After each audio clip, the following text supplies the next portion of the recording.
Hello दोस्तों, भगवती महालक्ष्मी की कृपा पाने के लिए मार्गशीर्ष अर्थात अगहन महीने के प्रत्येक गुरुवार को महालक्ष्मी के निमित्त व्रत किया जाता है।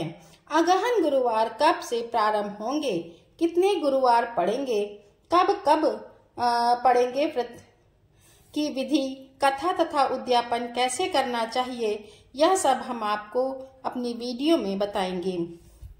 चैनल को आप सब्सक्राइब कर लीजिएगा यदि आप हमारे चैनल पर नए हैं।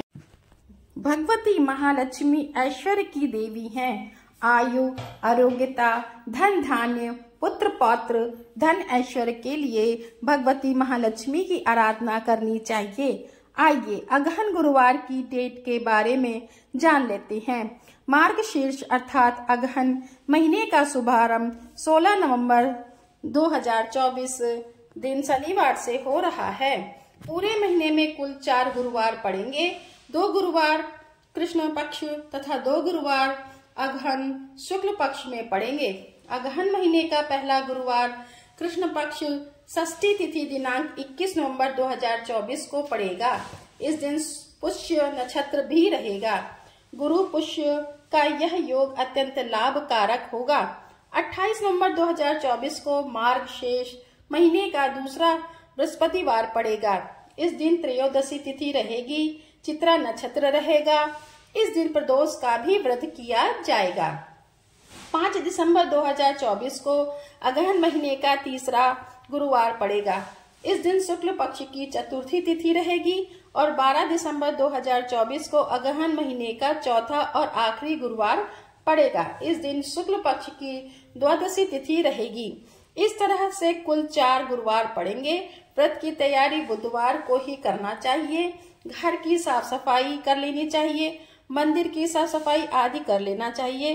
करके गुरुवार को नए सिरे से कलश या मूर्ति से भगवती की पूजा कर सकते हैं। घर के दरवाजे पर अल्पना भगवती के चरण का निशान बनाना चाहिए जो कि घर की तरफ आ रहे हों। द्वार पर कलश, केले का स्तंभ, बंधनवार लगा सकते हैं। रसोई घर की साफ सफाई कर लेनी चाहिए।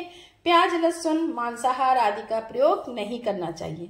सात्विक प्रसाद बनाकर भगवती को भोग लगाना चाहिए। फलाहार पूर्वक व्रत करना चाहिए। प्रत्येक गुरुवार को आप अलग अलग भोग बनाकर माँ भगवती को अर्पण कर सकते हैं। भगवान विष्णु के सहित माँ भगवती, माँ लक्ष्मी की पूजा करनी चाहिए। ऋतुकाल में मिलने वाले पुष्पों, फलों को चढ़ाना चाहिए। कथा का श्रवण करना चाहिए। भगवती की विशेष पूजा, कथा, उद्यापन विधि। इस व्रत को कम से कम 8 गुरुवार अर्थात 2 वर्ष तो करना ही चाहिए। तदुपरांत उद्यापन करना चाहिए। पूजा स्थान की साफ सफाई कर लें। अल्पना, रंगोली, सुंदर मंडप की संरचना करके भगवती माँ लक्ष्मी के लिए चौकी पर लाल वस्त्र बिछाकर वेदी का निर्माण कर लेना चाहिए। सुबह स्नान ध्यान के बाद संकल्प धारण करें कि भगवती लक्ष्मी की कृपा पाने के लिए सुख, समृद्धि, ऐश्वर्य, पुत्रौधि, संतति वृद्धि के लिए आप अगहन गुरुवार महालक्ष्मी के व्रत को करेंगे। ऐसा संकल्प करके रक्षा दीप, गणेश, गौरी की यथा विधि पूजा करके कलश स्थापना करनी चाहिए। कलश के नारियल पर भगवती महालक्ष्मी का आवाहन, पूजन जरूर करना चाहिए। यदि आपके पास भगवती की मूर्ति है तो मूर्ति से पूजा करें, नहीं तो आप फोटो भी ले सकती हैं। केले का स्तंभ, बंधनवार आदि बनाकर अक्षत, पुष्प, धूप, दीप, नैवेद्य, ऋतुफल, पान, सुपारी, लौंग, इलायची, दक्षिणा आदि लेकर भगवती की पूजा करनी चाहिए। श्री सूक्त, कनक धारा स्त्रोत आदि का पाठ भी करना चाहिए। सुन सकते हैं या पढ़ सकते हैं।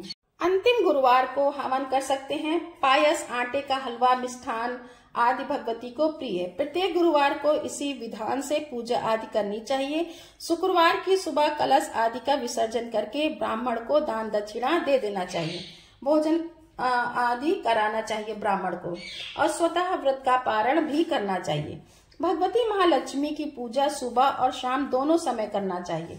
शाम को आरती के बाद भाई बंधुओं को प्रसाद का वितरण भी करना चाहिए। रात्रि में कीर्तन, भजन आदि भी माँ भगवती लक्ष्मी जी का करना चाहिए। इस दिन सात्विक भाव से रहना चाहिए। इस प्रकार जो भी इस परम पवित्र अगहन गुरुवार के व्रत को महालक्ष्मी के निमित्त करता है, उसे भगवती महालक्ष्मी की कृपा प्राप्त होती है। दोस्तों, वीडियो आपको अच्छा लगा हो, जानकारी आपको सही लगी हो, तो आप वीडियो को लाइक करें, शेयर करें, सब्सक्राइब करें। जय महालक्ष्मी।